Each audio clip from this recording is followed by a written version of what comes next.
السلام عليكم شباب بنات، شلونكم؟ شو اخباركم؟ وياكم الحلقة الثالثة مع قناة منوعات العالم. طبعا الصراحة اريد اغير اسم القناة، فاذا تحبون تشاركون باسم القناة الجديد كتبوا تعليقات شنو الاسامي اللي عجبتكم حتى اسمي القناة بهاي الاسم.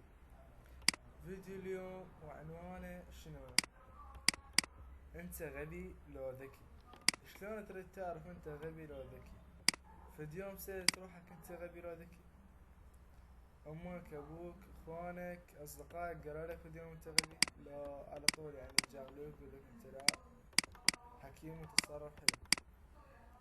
شلون تعرف انت غبي لو ذكي؟ راح اسألك سؤال يعني هن سؤالين، اذا جاوبت عنهن جاوبت، اذا ما جاوبت عنهن طبعا هم كلش بسيطات. واللي ضاع مسلسل الشراوية البارحة جبت السؤال من عنده هماتين. فشي تاكله الصبح بالريوق او بالسهر، هسه احنا برمضان، لونه مثل اسمه؟ هذا السؤال الاول.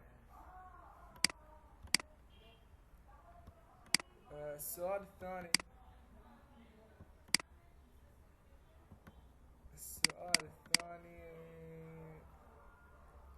طبعا هو كلش سهل. 8 في 7 شقد؟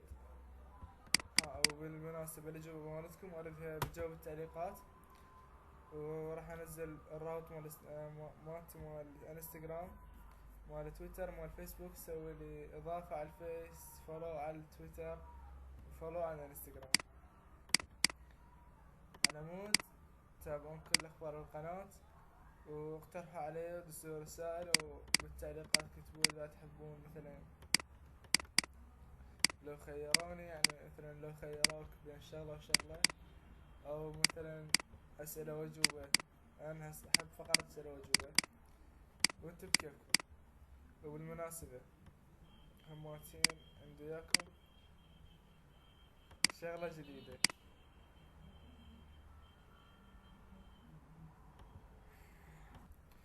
مو مثل ما قلت لكم، ها جديات. مثلا إذا أنت تحس إنه ذكائك مو كلش قوي أو مو كلش كبير، وتريد تزيد تصير ذكي وعبقري، حاول تقرأ كتب. مثلا حاول تقرأ قصص، أمثلة، حكايات، روايات، أحكام. هاي دائما راح تزيد من ذكائك. وحاول تبتعد عن الأطعمة الدهنية، لأن هذا الدهن أو الأطعمة اللي بها دهن هواية راح تضعف الذاكرة. ذاكرتك ضعيفة، أنت تقريبا أنت بدون عقل، يعني جديات. ولا أحد يزعل من حكي. وأتمنى منكم لايك، سبسكرايب، شير، تعليق. حاولوا توصلون الفيديو لأبعد مدى. وتشاو.